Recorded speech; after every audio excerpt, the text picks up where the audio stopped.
Hello and welcome to the Handicapable Black Woman Throne Room. My view of humanity is a whole new tea. Hi and hello to all of my royalties. Before this episode starts, just a warning. I don't go into too much description. I might in a later episode but I did this part too because of a situation or one of the times when someone shared one of their secrets and how I'm still troubled by the results and what happened.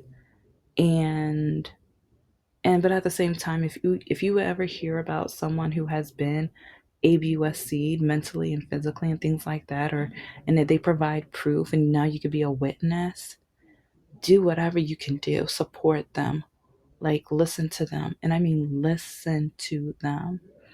You don't know how dark of a place sometimes they feel. Okay. Thank you. Hi, my lovelies, my beauties, my royalties. Oh, let's add, like, first, take that deep breath. Take that deep breath. The bullies, the haters, and everything going on. That goal that you're working on, remember baby steps.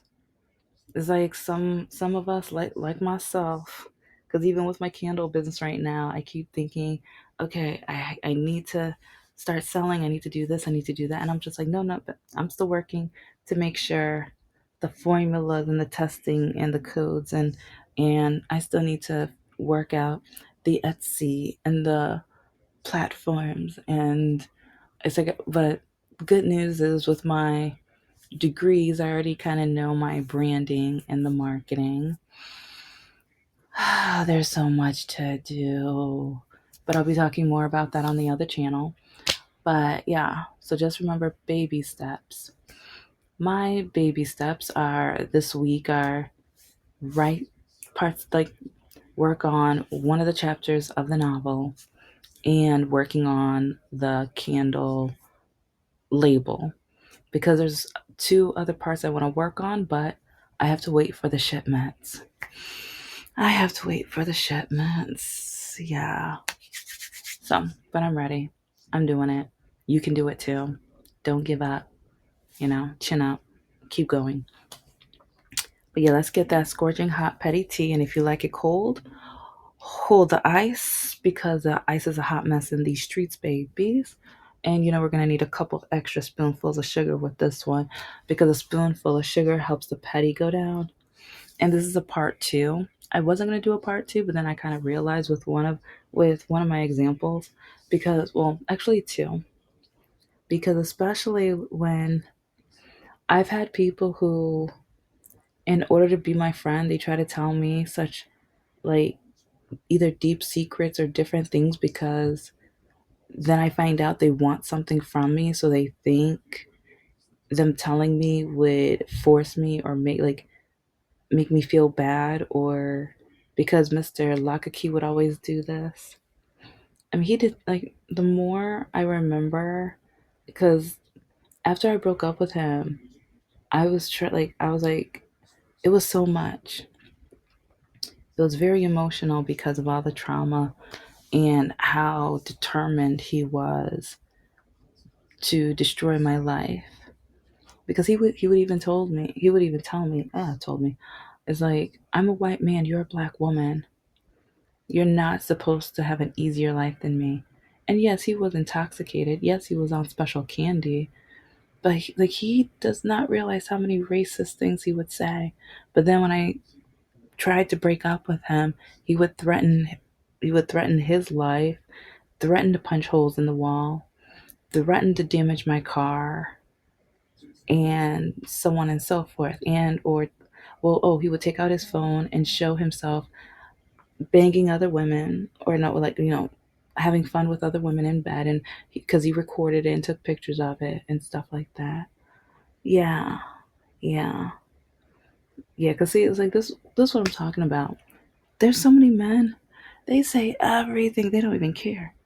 And I feel, because yeah, there's one exception with the one, like, 'cause I did at least give you guys a female example, and since I've only dated men, I didn't date her, but I at first I thought, oh, she's a friend, but then I realized no, she's just a user. And whenever she can see, I kind of think she voted for the orange man because she only cares about money. She only cares about how she will move up in society and how she can have an easier life and how she can use you as a stepping stone. That's all she did. That is all she did.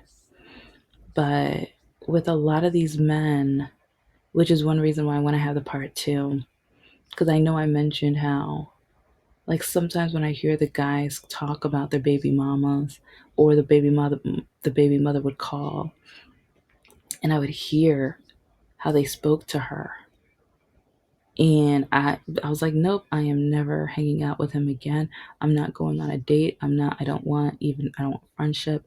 I don't want a relationship. I don't want anything. But then they try to yell at me, won't even try to threaten me or whatever.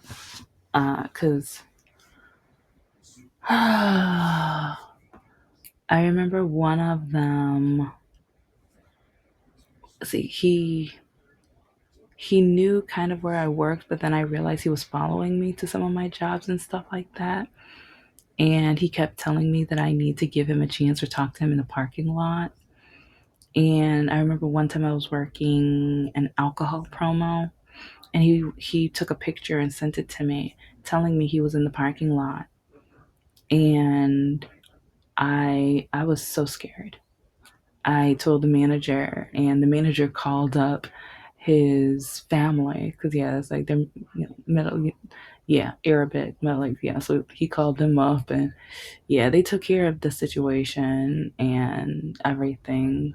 But and he even told me, oh, if you want my phone number, if he ever follows you again, he was like, call me, call me.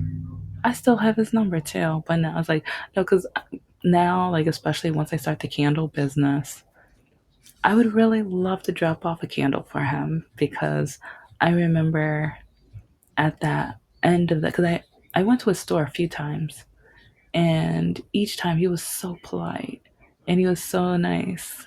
And it's like, I know he told me that I wasn't like a lot of the other promotional models because he was like, all the other girls do is, and he took out his cell phone and he just looked at it. And at first I'm like, what? And I'm like, oh, he's showing the other girls just look at their phone. And he's like, you talk to these people. And he was like, you made up extra recipes and stuff. So, because, well, I'll talk about it in a different episodes, but it's like he noticed how I try to cater to as many people as possible. And especially if people were having a bridal shower, different things like that, I made up my own recipes of almost every color. And because I was looking stuff up, researching like how to make drinks or whatever. And because sometimes I would have people be like, oh, but I needed this color. I'm having a party. I'm having this event. So I'm like, oh, okay, yeah, no, here you go. Here, try this one. Or I would go on their website and find a drink, but then switch some of the flavors around or whatever. And so, but anyway, he noticed this. And so whenever I was at a store, he'd be like, oh, it's my princess. Oh my gosh, you're so wonderful. You're so pretty. And like at the end, he was like, oh, it's like, okay, these things are almost expired. I hope you don't mind that. But yeah, take some snacks, take some things with you. And I was substitute teacher and teacher. So sometimes though, like, they were almost expired. Like if some people are going to hate on me because they were almost expired, I'm like, you don't know how expensive it is. Like, because even though I was a sub, I bought, yeah, I have so many stories about the teaching K through 12 and everything like that. I've got stories for years on that. But yeah, thanks to him, because I even like, I asked my principal one of the times, can I share this picture? Because I took a picture of like my class with their snacks and stuff like that, and she was just like, oh yeah, like, oh, all the kids, yeah, their parents sign stuff that says like blah blah blah whatever. So I went by, like, I wasn't working that weekend, but I went and showed him the picture of all of my kids holding up their snacks and stuff, and he was like, those are my snacks. Those are I did that. I fed, and I was like, yeah. And I was like, I work in a pretty rough like area, and like you like, and I was like, with some of my students who their parents don't sometimes don't give them dinner and things like that. It's like I put some of the extra non-sugar snacks in their bag and stuff, and I'm like, you don't know how much you helped me help them. And I remember he started crying, or he got teary-eyed and everything like that. And next thing I know, after after we were done talking or whatever, it's like he was like, wait, no, wait, and I'm like, no, wait for what? And so he had like 4 or 5 more boxes, and he was just like, he's like, if you ever need me. But like after I retired from promotional modeling, and I didn't want him thinking I was just trying to use him or whatever. So I'm not that type or whatever, but he doesn't know how much of a blessing he was for my students and to me. So, and I don't know, part of me, I just feel like I wish this was the America that I saw every day. This is the America which I wish I had these stories that I can say every single day. And one reason why I talk about Mr. Lock a Key and No Heart, because I see so many men like them that I feel like I have to make sure people understand why we have Generation Z following along with the Orange Man and Elon Musk and the rich and the powerful. I see it from my exes, how toxic and terrible they were and selfish and just money grubbing. And I will not lie, yeah, I'm starting my own business, but it's not to be a money grubber. And yes, I've been doing my research so that I want to make a lot. But like if you've been listening, you already know why I want to make a lot. I like it's like especially with the one business owner, I would love to go to a shop, like, and be like, where are your snacks? I want all of it. And then I can drive to a food shelter. So now I'm helping one small business. And then I go to a food shelter and I want to fill their shelves. And I don't want it on camera. I don't want PR, publicity. Like, I just like kind of like the Amazon's first wife. Like, to me, like, she is a superhero that doesn't wear a cape. She is like, she's my role model. Yeah, I should know her by name, but to me, I'm just like, she is like such an amazing woman. And so, yeah, it's like one dream. Oh my gosh, if I could interview her, oh, that would be goals. That would be dreams. So, and yeah, because I even told my ex about my plans and like, like while researching and getting everything together, trying to work on the PR, I told him the path and everything. And I don't know, he kind of looked at me funny or whatever. But, and yeah, of course, I want to make money, but I don't want to be a trillionaire. Heck no. But if I can be a billionaire, even, I mean, I don't, okay, that is even doubtful. But I want to redo some of the torn down buildings in Detroit and turn them into housing for especially injured veterans. And in those buildings, there's centers with therapists and things, or like mental and physical therapists, so that, like, because a lot of them, after the trauma, some of them need someone to talk to almost every day. But it's like, if I can make enough money, I'd be like, no, here's money. Whenever, I don't care how many sessions. Here you go. I don't even care. Whatever, And yeah, so I mean, that's the kind of stuff I want to do. But okay, let's get back to part two. Remember, my channel is as messy as my life, and there's certain reasons why I bring up these topics because, yeah, you don't know how many men have told me their deepest, darkest secrets. Sometimes it's horrifying, but sometimes I it's kind of like the patriarchy that they feel like, especially the Christian men, since I'm a Christian and I did it, I'm forgiven, so get over it. That's how a lot of them act. And especially when they do something awful and terrible to a woman, And then they tell me and they're just like, oh, well, that was her. She was stupid. Or she didn't know how to keep her mouth shut. Or I told her one thing and she did another. But then they go to church on Sunday. Acting like this. And there was, okay, get ready, get ready. But when one of them even bragged about how he gave his ex a black eye and bruises on her because he taught, I guess I need to put a warning at the beginning. Okay, yeah, I'm going to put a warning in before this episode. So I'm going to have to shut this down a little earlier than normal so I have enough time for that. But yeah, next thing you know, he bragged about how she was at the top of the stairs, but then all of a sudden, magically, she ended up at the bottom. Mm-hmm. And he's saying this while we're eating dinner. I remember I had the fettuccine alfredo with shrimp. Mm-hmm. I remember that because I remember while I was chewing it, I was just like, mm,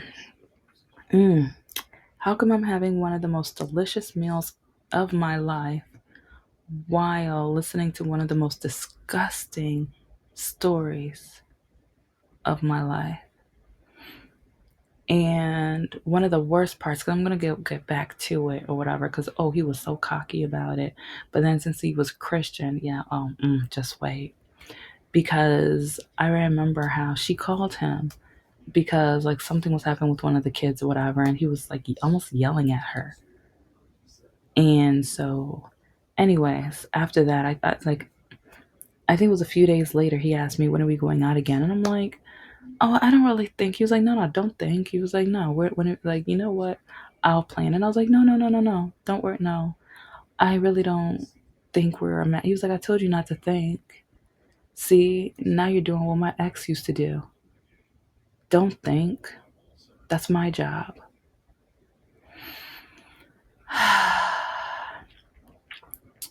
And since his ex was upset that he was seeing me, she called me and started calling me out of my name and calling me all these derogatory things or whatever. That was before the story or before I found out what happened and how he was bragging about it.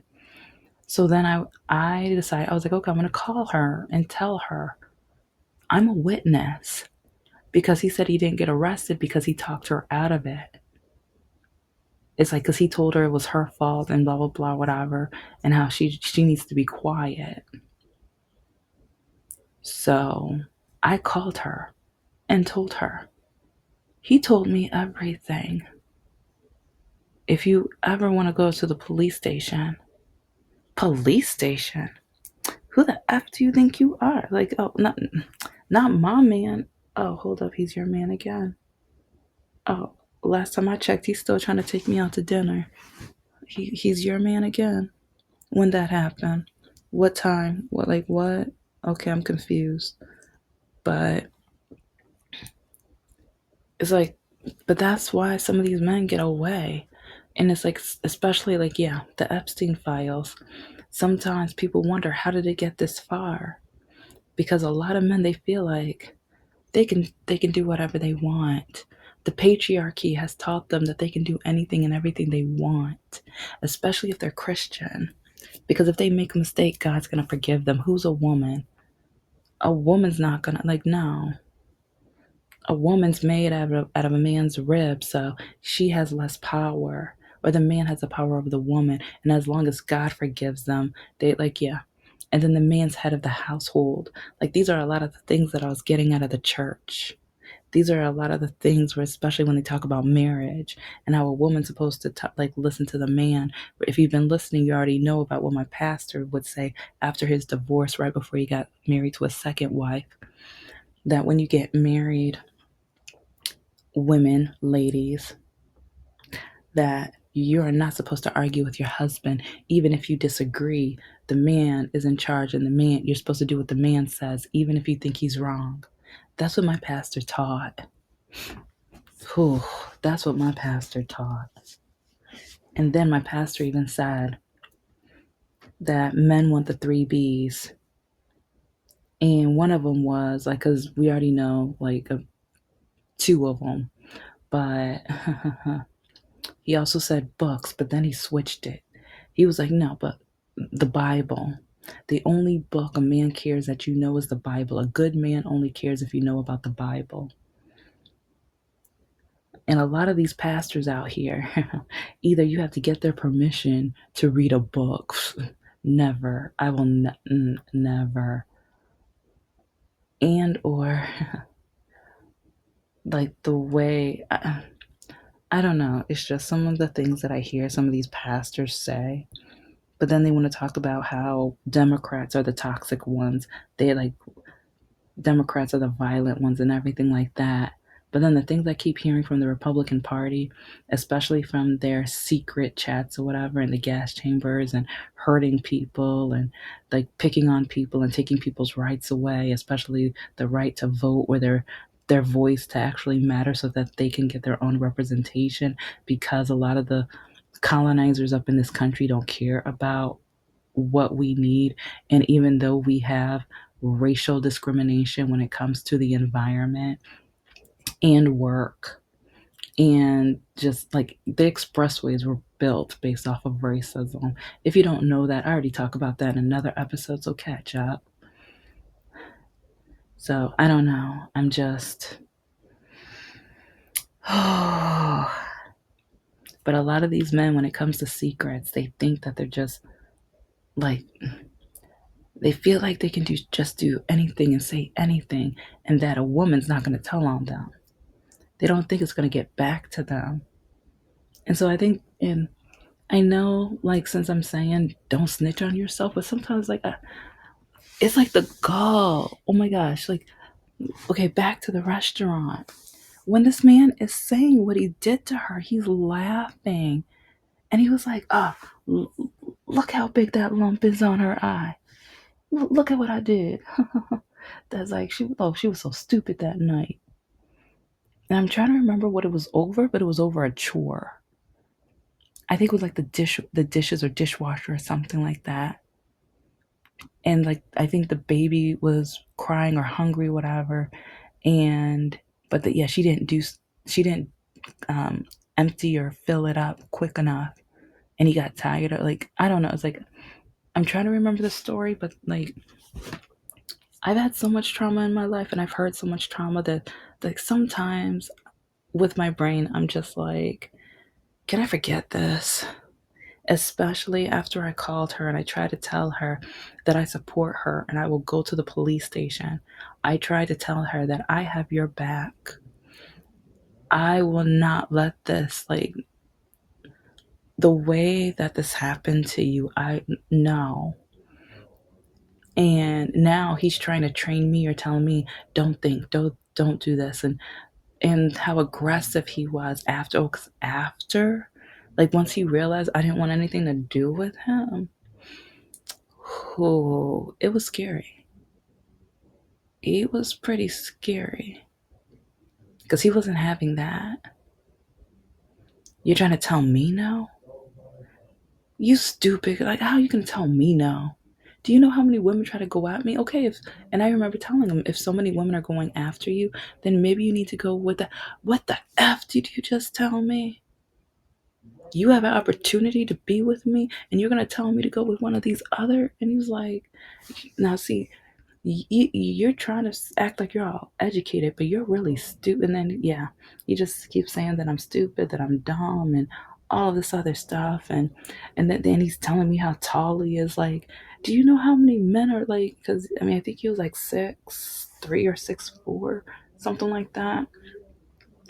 And no, was he 6'5"? I don't know. It's like I just remember he was really tall. But I like the short kings. I don't know. A lot of these, and I'm gonna have another episode on this. But it's like I know a lot of women care about how tall a man is. I'm a sapiosexual, and I don't care. Like I like when I can hug a guy, and I could just kiss his forehead, and it's like I like when his lips are just right there, and I can look him in the eye. And it's like I don't care about like to me I'm like I care about how big the brain is and how big his heart is. I don't care how big he is or how big the other the inches that they brag about. And a lot of men hate that about me because I want a big brain and heart. Those are, because to me, that will be my happily ever after. And that's why, even with Mr. Spider, I thought I had that happily ever after because even though he's done some stupid things, he's very smart.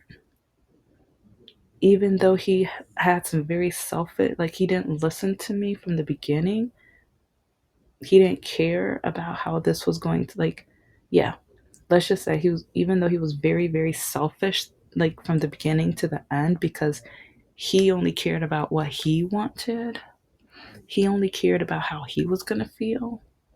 He only cared about his immediate, yeah.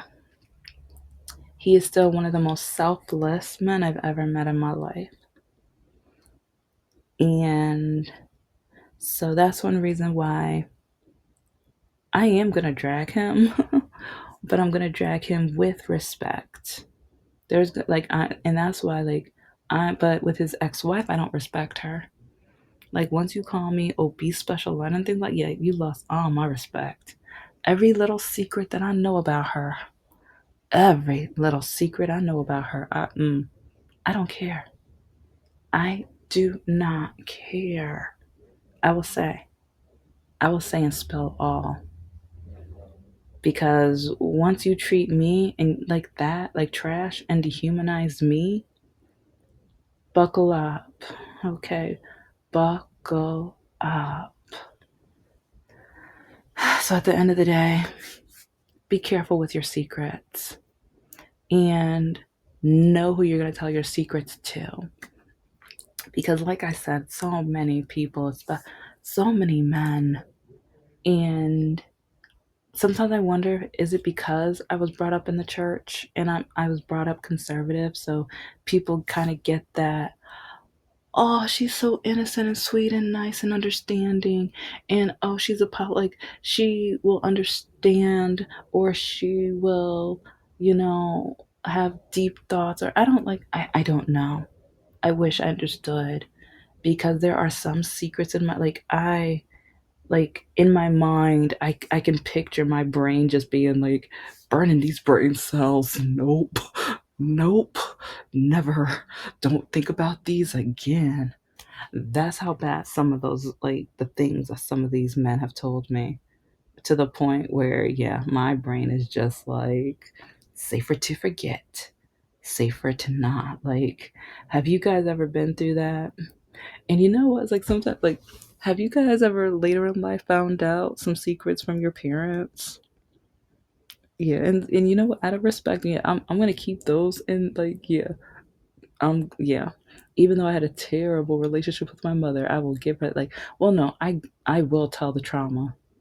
See, because after everything, like, especially all of those years, those decades, I was being mentally and physically. But there are some things still I will, yeah. I mean, there are some horrifying things that she did to me that I will never tell. And I want to, but at the same time, I'm like, the stories that I'm already telling are proof enough. And if they're not proof enough, too bad, so sad. I've been through a lot. And I think that's one reason why I want to give. And I want to give from love, because I've had so much hate thrown at me. I've had so much dehumanization thrown at me that while I'm on this earth, I want to show and share love. And I want to make sure people feel loved, especially people who other people have dismissed or say that you're not human enough, you don't count. I want to make sure they know that they're loved. So, yep. Thank you so much for listening to the Handicapable Black Woman Throne Room. I am a woman, I am of color, and I am handicapable. But most importantly, I am human, and you're human too.